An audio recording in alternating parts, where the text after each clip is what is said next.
اقبال پہلے شکوہ کی زبان کھولتے ہیں اور شکوہ میں وہ اپنے دکھڑے بیان کرتے. صفائے دہر سے باطل کو مٹایا ہم نے، نوع انسانی کو غلامی سے چھڑایا ہم نے،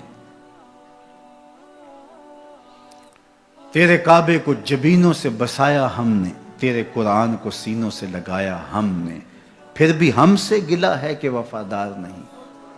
ہم وفادار نہیں، تو بھی تو دلدار نہیں. لہجہ تلخ ہو گیا، فتویٰ متوجہ ہوا، لیکن جب جواب آیا تو سارا نشہ اتر گیا. لفظ وہی ہے، صرف صیغہ بدلتا ہے. پہلے تو کہا صفائے دہر سے باطل کو مٹایا ہم نے. رب سے شکوہ کر رہی ہے مشت خاک. اقبال کی زبان بول رہی ہے کہ ہم نے جنگیں لڑی، ہم نے پہاڑوں کے کلیجے چیرے، ہم نے سمندروں میں گھوڑے ڈال دیے، ہم نے تیرے دین کے لیے کیا کیا نہیں کیا. برستے تیروں میں ہم نے نمازیں نہیں ادا کی، ہم نے کربلائیں نہیں سجائیں، ہم نے کیا کچھ نہیں کیا، اور آج ہم ذلیل ہیں. 56-57 اسلامی ملک کو ذلت و رسوائی کا عالم. تو اقبال شکوہ گناہ ہوتا ہے.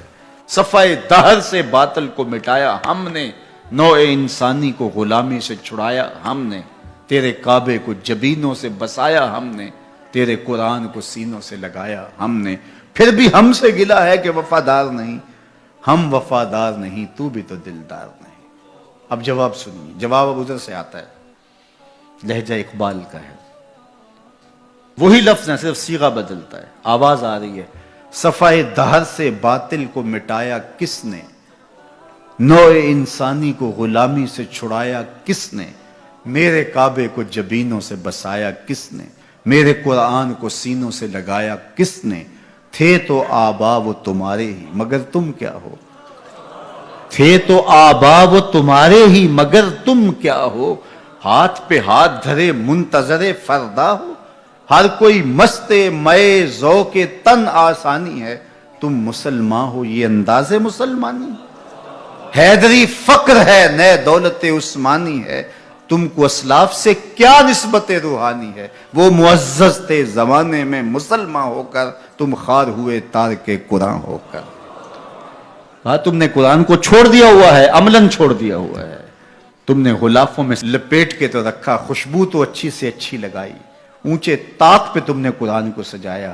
سچ بتاؤ کبھی کھول کے دیکھا، سچ بتاؤ کبھی قرآن سے پوچھا میں زندگی کیسے گزاروں. بھیڑ بن جائے، مشکل بن جائے تو مشاورت کرتے پھرتے ہو، کبھی وکیلوں سے پوچھتے ہو، کبھی ماہرین سے پوچھتے ہو، کبھی کسی سے پوچھتے ہو بتاؤ میں کیا کروں، کبھی قرآن سے بھی پوچھا میں کیا کروں. یہ مصیبت کیوں آئی میرے اوپر، قرآن تو بتا میری کوتاہی کیا تھی. پھر قرآن بتائے گا کہ تو نے رب کا دامن چھوڑا تو آج رسوا ہو رہا ہے.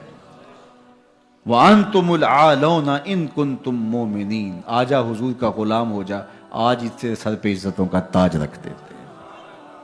تو قرآن کی طرف اقبال نے بلایا اور ان کا سارا فکر و فلسفہ اس کے ارد گرد گھومتا ہے.